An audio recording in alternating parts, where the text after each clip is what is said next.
Teorías de la evolución. La Tierra es un planeta lleno de vida. Diversos organismos habitan en él. Los antiguos humanos ya daban cuenta de las especies que veían y las plasmaron en pinturas rupestres.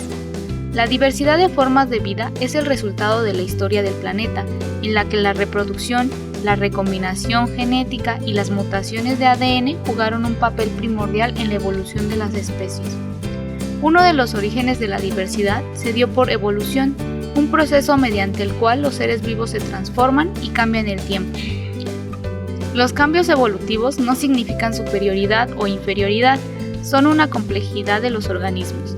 La evolución se produce cuando distintas fuerzas, como la selección natural y la variabilidad genética, operan sobre los organismos. Antes de la teoría de la evolución, el ser humano buscó diversas explicaciones a la biodiversidad. Los primeros registros datan del siglo IV antes de nuestra era, cuando Aristóteles trató de organizar a los seres vivos como a la materia inanimada.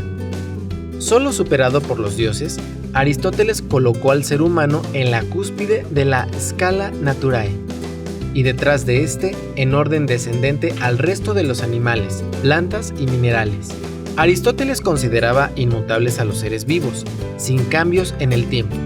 Esta idea de fijismo prevaleció hasta el siglo XV.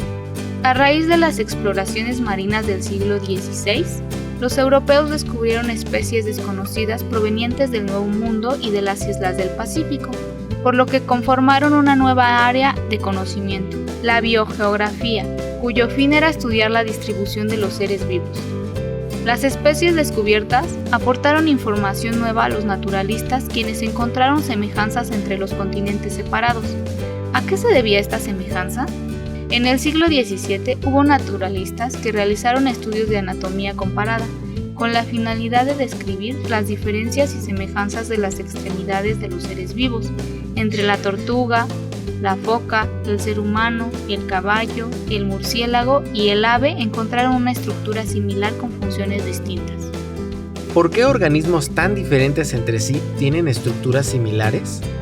Hacia finales del siglo XVII, una nueva área de estudio respondió esta pregunta: la paleontología, dedicada a la investigación de los fósiles. El estudio de los fósiles, más la información proporcionada por la anatomía comparada y la naciente geología, permitieron establecer que la presencia de organismos en las capas más profundas de la Tierra se debía a su antigüedad y los encontrados en la superficie eran más recientes. Muchos otros estudios notaron semejanzas entre los organismos de las capas más antiguas con los de las más recientes, que permitió proyectar una cronología entre las capas de tierra. Georges Cuvier, naturalista francés, explicó la sucesión de fósiles en las columnas estratigráficas de la Tierra mediante el catastrofismo, una teoría que proponía la extinción de las especies fósiles de flora y fauna por diferentes catástrofes, las cuales fueron sustituidas por otras sobrevivientes. Tampoco Cuvier consideró un cambio gradual en las especies.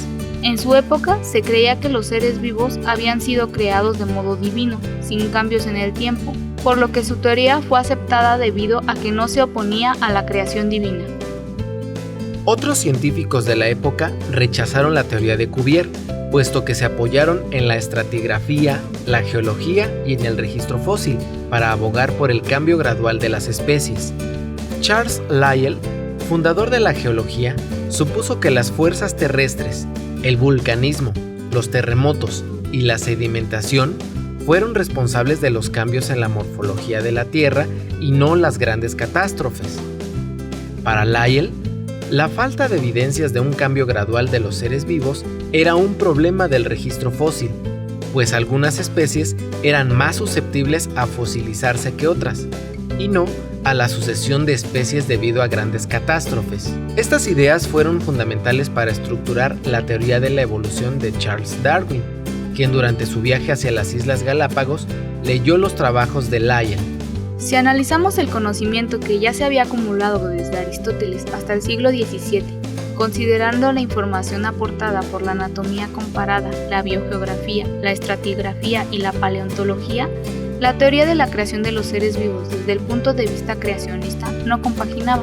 Entonces, ¿qué faltaba para probar las leyes de la evolución de las especies?